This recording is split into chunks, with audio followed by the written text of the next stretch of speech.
For the shear flow due to shear force in a closed section example, I'm now just imagining that I want to use this particular box section. So I'm going to use it for a 5 metre simply supported beam with a 10 kilonewton point load acting downwards at the midpoint. And I've asked to find the shear flow distribution at the quarter point. I've then we are given some information in terms of the assumptions we can make for the material properties.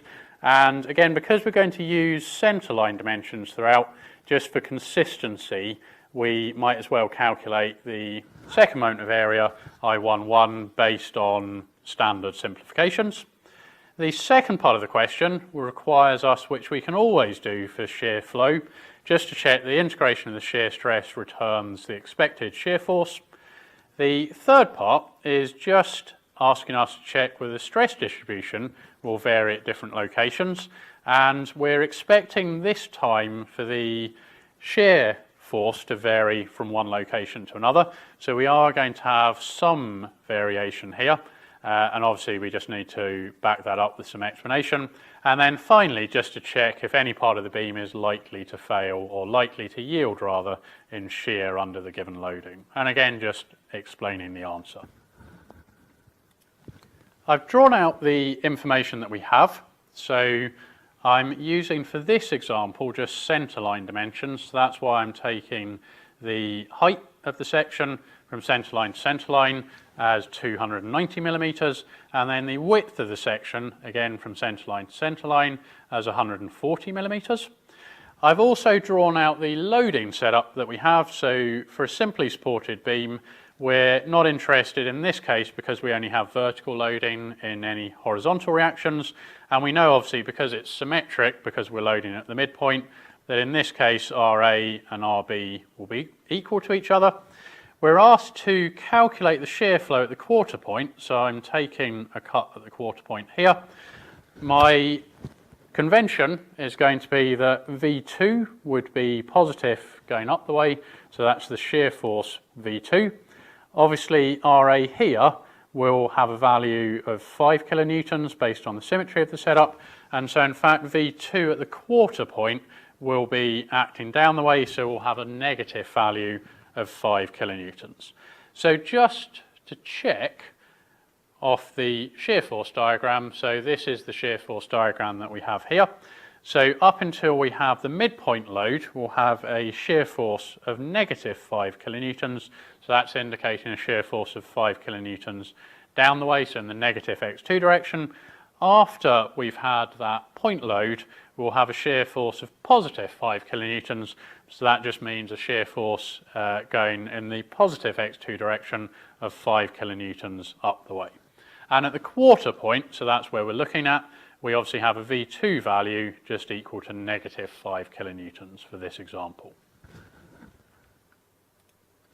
We know we're going to have to calculate the second moment of area I11, so that's all I'm doing here. So this part here relates to the two web components here and here. This part here then relates to the two flange components, so obviously this area at the bottom and this area at the top here. And then finally the area contribution from the flange components as well. So obviously the 145 in this case is just half of the 290 value rather, so just half of the distance going from this point up to this point. And we end up as expected, so because we're ignoring the fact that we would normally have rounded corners at all of the locations at the top and the bottom, then we end up with a value roughly 2.5% larger than the value given in the section tables. In this example, we're going to exploit what we've been over in the notes. So that is that we're trying to avoid having QC, so a circulating or a constant shear flow as a result of taking the cut when we consider the section as an open section at any other point than A. So the reason this is going to work is because it's directly above the centroid in this direction, and it's also actually above the shear center or the center of twist, which we'll look at in another worked example.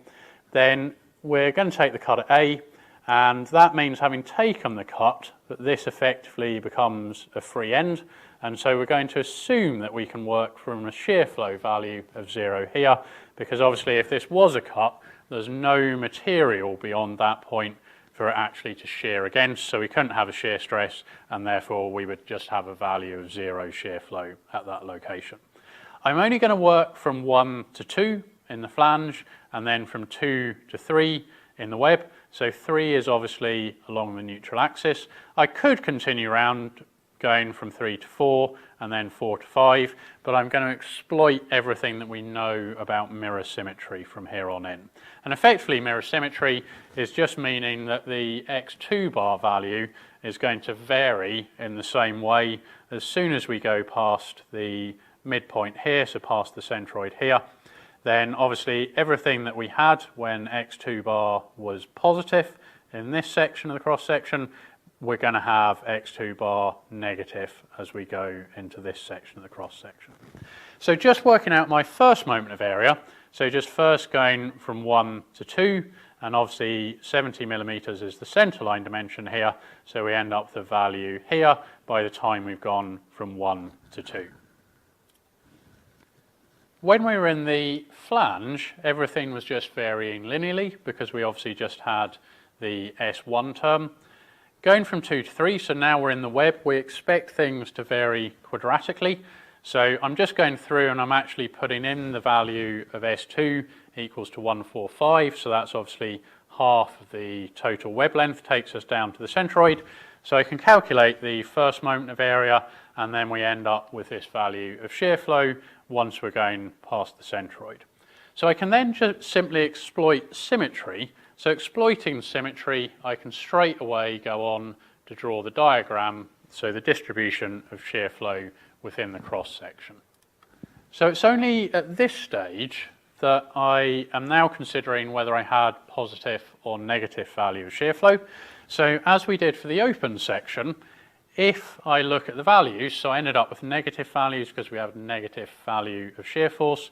So the implication of that is that the shear flow in the webs is going down the way, so that's indicated by these arrows here. Now the remaining arrows are essentially what will work in terms of the flow, making sure that we have the same flow going into this joint as we then have coming out, and similarly down at this joint that we have the same flow going in as we have coming out. Because of the symmetry, we will end up with a point down here in the bottom flange where our shear flow value actually goes back to 0, either if we were working around this way or in fact if we were working around this way.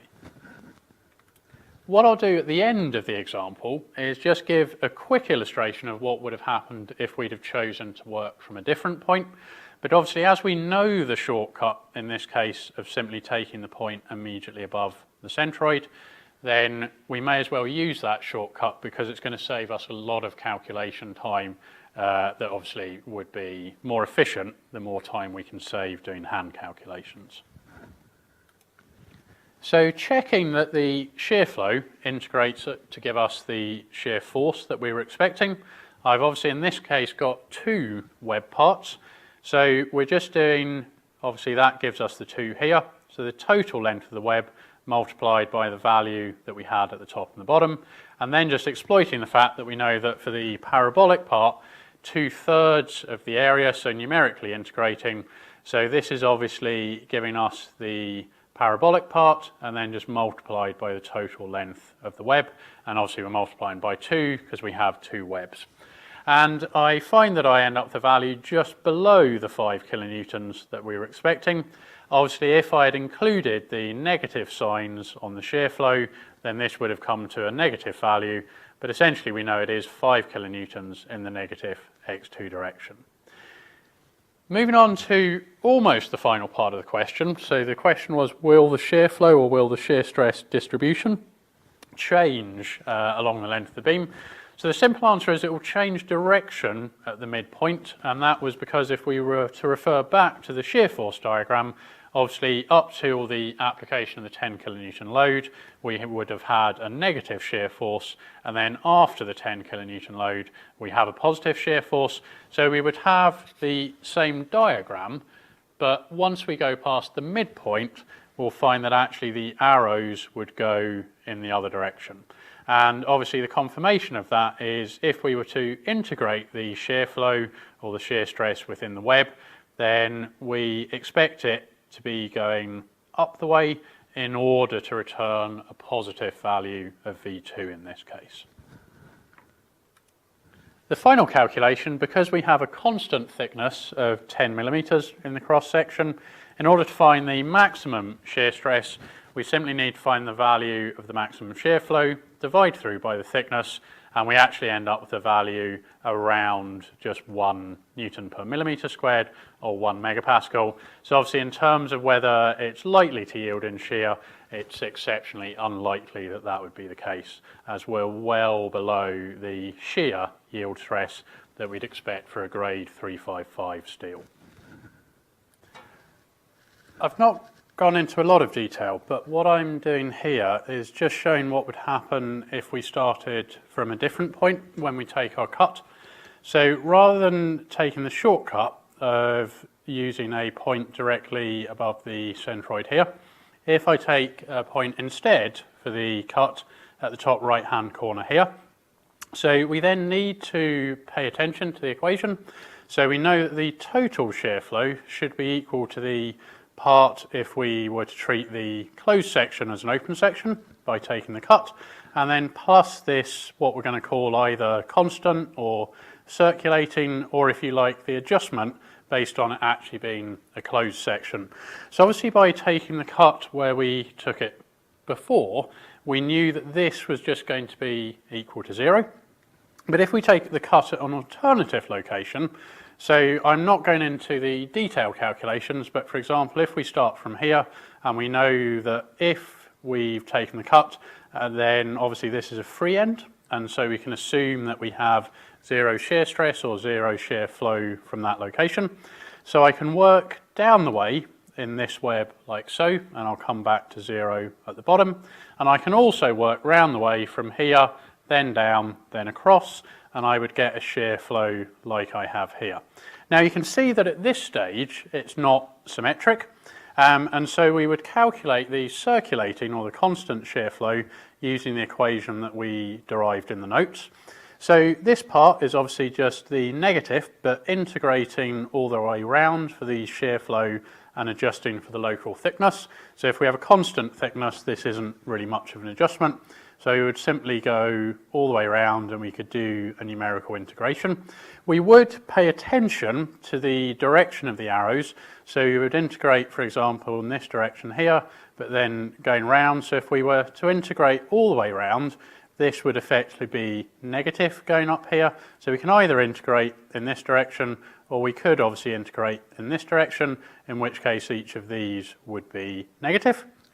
And then just divide through, again, if we're integrating all the way around, divided by the local thickness values. So we would find in this case that we got a closed shear flow distribution looking like this. So it's a constant value and it's circulating in one direction.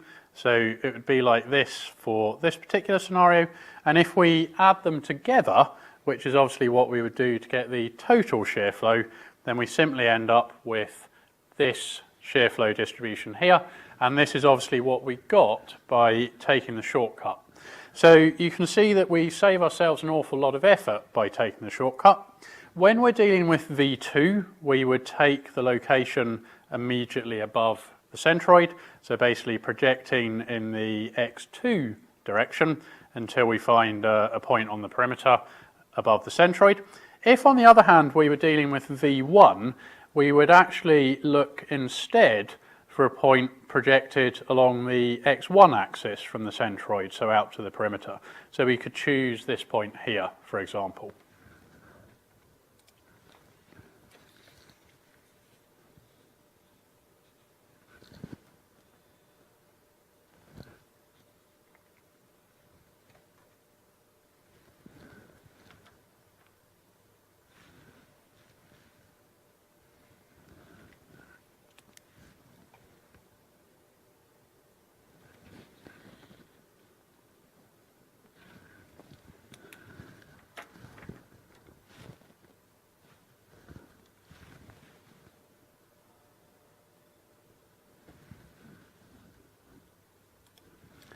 So if we're dealing with V2, we would take this point here, and if we're dealing with V1, we would take the cut at this point here. Now there is the temptation to think that you would have to take the cut at the same location for each, but because we're finding the total shear flow, so the total shear flow either due to V2 or due to V1, we know that actually through the principle of superposition we would just add them up. So that's why it's perfectly fine if we're dealing with V2 that we would take the cut here, and if we were dealing with V1 we would take the cut here, and all we're doing is we're making sure that in both cases this QC value is guaranteed to be equal to 0, and so having found the shear flow QO as if it was an open section, it's actually just equivalent to QT, and we could add the two contributions up to get a total value for the shear flow QT. We would obviously need to pay attention to directions, but this is probably a little bit beyond the scope of what we need to cover at this stage.